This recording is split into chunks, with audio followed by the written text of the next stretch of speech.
अस्सलाम वालेकुम dear students, कैसे हैं आप? ठीक हैं, उम्मीद करता हूँ आप सब खैरियत से होंगे। आज हमारा पहला लेक्चर है principle of accounting Icom part 1 का, जिसमें टॉपिक हम डिस्कस करेंगे analysis of business transactions and double entry system. जैसा कि स्टूडेंट्स आप जानते हैं कि डबल एंट्री सिस्टम हर जो भी हमने पढ़ा अभी तक अकाउंटिंग में तमाम जो ट्रांजैक्शंस हैं उनके दो इफ़ेक्ट्स होते हैं, और पूरी कायनात का ये क्लास में भी डिस्कस हुआ था कि पूरी कायनात का जो निज़ाम है वो टू के ऊपर बेस करता है, जिसकी मैंने एग्जांपल्स आपको दी थी कि बाइनरी नंबर्स हैं जो कंप्यूटर में काम करते हैं 1 ज़ीरोज़ के हिसाब से। इसी तरह इलेक्ट्रॉनिक्स का जो निज़ाम है वो नेगेटिव और पॉजिटिव के ऊपर काम करता है। इसी तरह जो कायनात में जैसा इंसान है तो वो मेल फीमेल के हिसाब से उनकी मतलब जेंडर बाइसिंग होती है। इसी तरह कायनात की तमाम चीज़ें दो के निज़ाम के ऊपर बेस करती हैं। तो इसी बेस पे कानून फितरत को देखते हुए जो अकाउंटिंग का निज़ाम है that is also based upon aspect of two, which means double entry system. Double entry system क्या होता है स्टूडेंट्स? डबल एंट्री सिस्टम को हम इस तरह डिफाइन करेंगे कि एक ऐसा निज़ाम, the system under which both the changes in a transactions are recorded. यानी ये बात हमने पहले से पढ़ी थी क्लास में भी कि डबल एंट्री सिस्टम का मतलब है कि हर ट्रांजैक्शन जो भी अकाउंटिंग में बिजनेस में जो भी ट्रांजैक्शन होगी उसके एटलीस्ट कितने असरात होंगे? 2। 1 चेंज इज़ डेबिटेड, यानी वो कहाँ कहाँ चेंजेस लाएगा। जैसे अकाउंटिंग विजन हमने अभी पढ़ के ख़त्म किया चैप्टर, उसमें भी ये बात बताई गई थी कि कोई भी एक ट्रांजैक्शन है वो कम से कम 2 जगह पे असरअंदाज होती थी। अभी अब इसको उसमें डेबिट क्रेडिट के सेंस में पढ़ेंगे तो एक चेंज को 1 change is debited while the other change is credited with an equal amount. यानी जितनी अमाउंट डेबिट में लिखी हुई होगी उतनी ही अमाउंट क्रेडिट में लिखी होगी। राइट नाउ अभी डेबिट क्रेडिट के ऊपर डिस्कस करना that is not the topic, वो हम बाद में डिस्कस करेंगे जब जनरल की चैप्टर पे जाएंगे। फिल वक्त हम ये डिस्कस कर रहे हैं कि हर ट्रांजैक्शन अपने अंदर कितने असरात रखती है? 2। इसको सिंपल वर्ड्स में अगर हम एक्सप्लेन करें, डबल एंट्री सिस्टम का मतलब है कि every transactions brings about at least a double change in the financial position. मिसाल के तौर पे अभी बहुत सारी ट्रांजैक्शन हैं, उनका एनालिसिस करेंगे। फॉर एग्जांपल आप कोई फर्नीचर ख़रीद कर ला रहे हैं तो what is coming into your business that is furniture, and what is going outside from your business that is cash. So एक ट्रांजैक्शन है फर्नीचर का ख़रीदना, उसके कितने असरात पड़ रहे हैं बिजनेस के ऊपर? 2 जगह पे। एक एसेट आपको मिल रहा है और एक एसेट आपके पास से जा रहा है। इसके अलावा डबल एंट्री सिस्टम की डेफिनेशन के अलावा एक और चीज़ जिसका जानना ज़रूरी है दैट इज़, हमने पहले क्लास में भी पढ़ा हुआ कि अकाउंटिंग में कितने मेजर अकाउंट्स होते हैं? यस, 5। कौन कौन से अकाउंट्स होते हैं? Assets, liabilities, capital, expense and income. Income और रेवेन्यू का एक अकाउंट इसलिए लिखा हुआ है, वैसे दोनों में डिफरेंस है। इनकम्स कहते हैं जो तमाम पैसे आपको बच जाएं अपने अखराजात निकालने के बाद, वो इनकम कहलाती है। और रेवेन्यू मीन्स कि जो पैसा आपको क्लाइंट से रिकवर हो, अभी उसमें से अखराजात आपने माइनस नहीं किए, दैट इज़ योर रेवेन्यू। फिल वक्त इनको एक जगह पे लिखा है। अकाउंटिंग में ये 5 मेजर अकाउंट्स हैं। अब हमने करना क्या है? हमारे सामने ट्रांजैक्शन आएगी लाइक जो भी आपके सामने स्क्रीन पे नज़र आ रही है कि mister Rizwan invest ₹2 lakh to commence his business. अब ये एक ट्रांजैक्शन है। ये चैप्टर है एनालिसिस के ऊपर। हमने इस ट्रांजैक्शन का एनालिसिस करना है कि ये ट्रांजैक्शन किन किन 2 चीज़ों के ऊपर असरअंदाज होगी। सो अभी इसको देखते हैं। जो सबसे पहली चीज़ नज़र आती है जो इस ट्रांजैक्शन के नतीजे में इफ़ेक्ट होगी दैट इज़ कैश। कैश हमारे लिए क्या है? एसेट है। यस, कैश एसेट है, और एसेट में यानी कैश में क्या हो रहा है? यस, गुड, ये अपवर्ड साइन शोज दैट ये इंक्रीज हो रहा है। और इसी ट्रांजैक्शन के नतीजे में जो दूसरी चीज़ हमें मिल रही है, मतलब अक्सर मैं ये कहता होता हूँ कि इस ट्रांजैक्शन से पहले बिजनेस क्या है? ये आपके सामने स्क्रीन नजर आ रही, बिजनेस क्या है? एम्प्टी है। एम्प्टी बिजनेस को मिस्टर रिजवान ऑनर ने 2 लाख रुपए दिए, तो बिजनेस में इन्वेस्टमेंट की सूरत में पैसे मिले, तो बिजनेस खाली था। अब उसके पास 2 लाख कैश आ गया। और कैश कहाँ से आया है? जब भी कोई एसेट हमारे पास आएगा तो we need to find out the source of that asset, and this assets comes from the owner. Investment of the owner known as capital. पहले कैपिटल मौजूद था, नहीं। अब कैपिटल मौजूद है, इसका मतलब क्या है, कैपिटल में क्या हो रहा है, यस इंक्रीज हो रहा है। तो डियर स्टूडेंट्स, ये जो आपके सामने एक सिनेरियो रखा गया है कि आप ट्रांजैक्शन आपके सामने बुक में भी लिखी हुई होगी, हम क्वेश्चंस बुक के भी डिस्कस करेंगे। ये एक जनरल क्वेश्चन मैंने आपके सामने बनाया है फर्स्ट लेक्चर के तौर पे। कैश एसेट, हमने पहले ट्रांजैक्शन को देखना है, ट्रांजैक्शन के दो असरात देखने हैं कि कौन कौन से अकाउंट्स इफेक्ट हो रहे हैं, फिर उसके आगे उसकी डिटेल भी लिखनी है कि ये उन 5 मेजर अकाउंट्स में कौन सा अकाउंट है, एसेट है, लाइबिलिटी है, कैपिटल है, एक्सपेंस है या इनकम है। एग्जाम्पल के तौर पे एक और ट्रांजैक्शन आपके सामने लिखी जाती है, ही परचेज फर्नीचर वर्थ ₹40,000।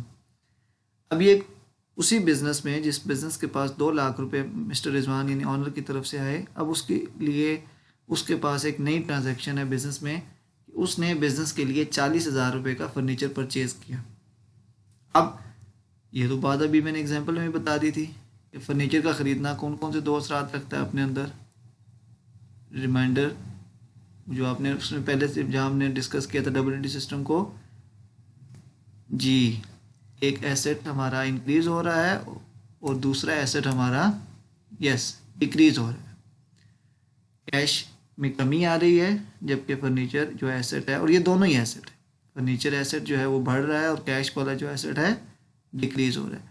तो ये आपका एनालिसिस है। हर ट्रांजैक्शन के साथ आपने 2 अकाउंट्स, फिर उन अकाउंट्स के अंदर वो किस कैटेगरी में फॉल करता है वो लिखना है, फिर उसमें अपवर्ड और डाउनवर्ड साइन दे के, यानी इंक्रीज है तो अपवर्ड का साइन दे देंगे और डिक्रीज है तो, ये कोई स्पेसिफिक फॉर्मेट नहीं है, ये एनालिसिस है। तो एनालिसिस हर बंदा अपने तरीक़ेकार के तहत कर सकता है। मैंने आपके सामने एग्जाम्पल रखा है, आपने लर्निंग के लिए, चूँकि हमने जनरल के चैप्टर पे जाना है तो उससे पहले आपको ये लर्न करना चाहिए कि हर ट्रांजैक्शन में से एटलीस्ट 2 अकाउंट्स का एक्सट्रैक्ट करना आपको आना चाहिए। नेक्स्ट ट्रांजैक्शन, ही परचेज गुड्स वर्थ ₹20,000। अब 20,000 रुपये की गुड्स खरीद कर लेके आ रहे हैं। गुड्स हमारे लिए क्या चीज़ है जी, क्योंकि देखें रूटीन में जो चीज़ बार बार इनकर हो बिजनेस के अंदर, वो गुड्स हमारे लिए क्या है, एक्सपेंस है। एक्सपेंस की नेचर ये थी कि वो अशिया जो आप ख़रीद कर लाएँ और उनमें मतलब आपने उनको सेल करना हो, उनको क्या बोलते हैं, गुड्स। अब गुड्स एक्सपेंस क्यों है, क्योंकि आपने इसको खर्च किया इस मकसद के लिए कि कारोबार करना है, तो ये हमारे लिए एक्सपेंस है। और एक्सपेंस में क्या हो रहा है, इजाफा। अब जब इजाफा एक्सपेंस में हुआ तो ये एक्सपेंस हमने कैसे पे किया, ऊपर लिखा हुआ है, कैश मतलब लफ्ज़ नहीं आ रहा है लेकिन क्रेडिट का लफ्ज़ भी नहीं मिल रहा, तो हमें इसको क्या अज्यूम करना है कि it is a cash transaction. तो हमने कैश पे किया है, तो कैश वाले एसेट में क्या हो रही है, कमी हो रही है। यही जो गुड्स हम परचेज करके लाए, अब नेक्स्ट ट्रांजैक्शन में अगर इनमें से हम कुछ गुड्स सेल कर देते हैं, sold goods for cash ₹30,000, no cash is coming to your self, cash आपको मिल रहा है, कैश में इजाफा होगा।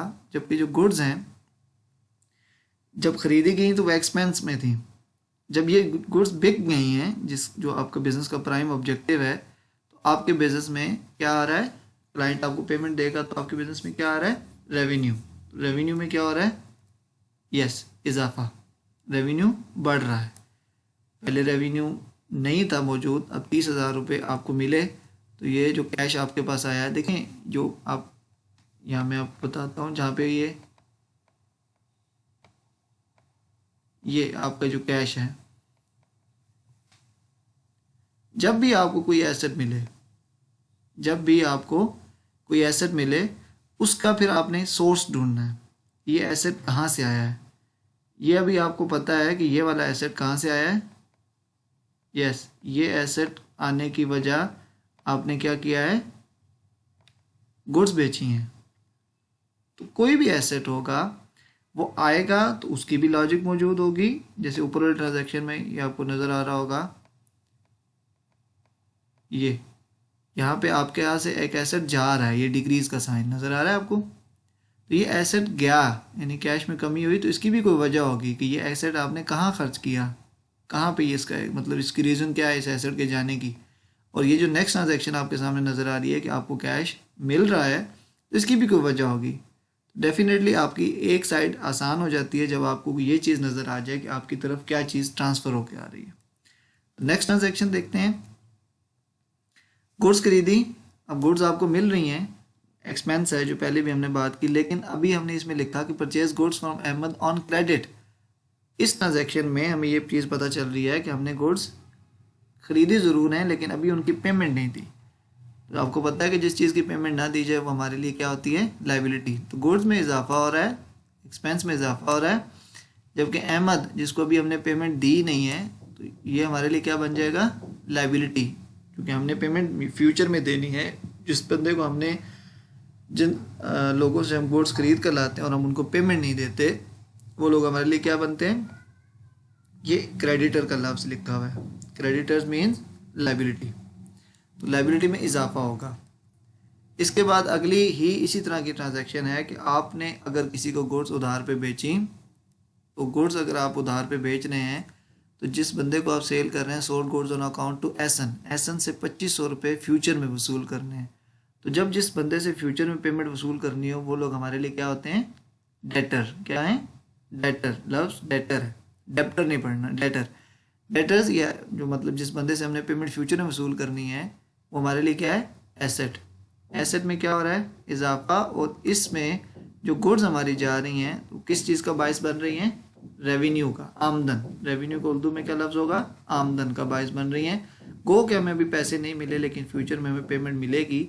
जो गुड्स हम खरीद कर लाए थे ऊपर ट्रांजैक्शन में भी नज़र आ रही है, इससे पहले भी हमने खरीदी, कैश पे खरीदी।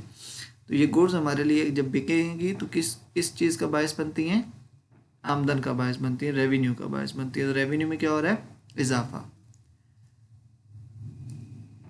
जो अभी हमने अहमद से ये लास्ट ट्रांजैक्शन में ये जो आपको नज़र आ रही है, मैंने आपकी स्क्रीन पे रखी, गुड्स आपने खरीदी है अहमद से 10,000 रुपये की, इसके बदले में आप उसको 5,000 रुपीज़ पे कर रहे हैं। तो अहमद आपकी लाइबिलिटी थी, लाइबिलिटी थी का लफ्ज़ से इस्तेमाल कर रहा हूँ, आप उसको कुछ पेमेंट दे रहे हैं। तो जो पेमेंट दे रहे हैं तो लाइबिलिटी में क्या हो रही है, यस, कमी हो रही है। और कैश चूँकि आपका एसेट है, आप पेमेंट लाइबिलिटी ख़त्म कैसे करते हैं, कुछ एसेट देना पड़ता है। तो इस ट्रांजैक्शन में आप क्या दे रहे हैं, पेड का लफ्ज़ है, तो पेड आप क्या कर सकते हैं, कैश। तो कैश वाले एसेट में भी क्या हो रही है, लाइबिलिटी भी कम हो रही है। और लाइबिलिटी कम होता है कोई एसेट दे के, और एसेट हम कौन सा दे रहे हैं, कैश। कैश में भी कमी आ रही है। और आज के लेक्चर की लास्ट ट्रांजैक्शन है कि सैलरीज अगर आप अदा करें, पेड सैलरीज। सैलरीज हमारे लिए क्या है, ये तो हमें समझ आ गई कि हमारा कैश जा रहा है। कैश जाने की वजह क्या है, यानी कैश जा कहाँ पे रहा है, अब क्या अदा कर रहे हैं, सैलरीज। ठीक है, सैलरीज आपका एक्सपेंस है, एक्सपेंस में इजाफा हो रहा है। आपके यहाँ से जो एक्सपेंस किस सूरत में पेमेंट हो रही है, कैश की सूरत में, तो कैश आपका जो एसेट है वो क्या हो रहा है, डिक्रीज हो रहा है। तो रिस्पेक्टेड स्टूडेंट्स, आज का ये जो लेक्चर है इसमें हमने ट्रांजैक्शंस के ऊपर जो असरात हैं, दो इफ़ेक्ट्स जो हैं वो हमने ढूंढे कि कौन कौन से दो अकाउंट्स इफ़ेक्ट हो रहे हैं। और एरो का साइन लाजमी, इस बात ये जो कि बाद में भी आगे लेक्चर्स में भी इस्तेमाल होगा, एरो का साइन देने का ख़ास पर्पज़ है। एरो का साइन ये शो कर रहा है कि उसमें इजाफा हो रहा है या उसमें कमी हो रही है। कोई भी आपने ट्रांजैक्शन, अगर आप खुद भी पढ़ते हैं, बुक से प्रैक्टिस करते हैं, तो कोई भी ट्रांजैक्शन उसके दो असरात ढूंढने हैं, दो इफ़ेक्ट्स, यानी कौन कौन से अकाउंट्स को इफेक्ट करेगा, फिर उनमें 5 मेजर अकाउंट में वो किस कैटेगरी में फॉल करते हैं वो ब्रैकेट में लिखना है, फिर आगे उनके इंक्रीज डिक्रीज का साइन शो करना है।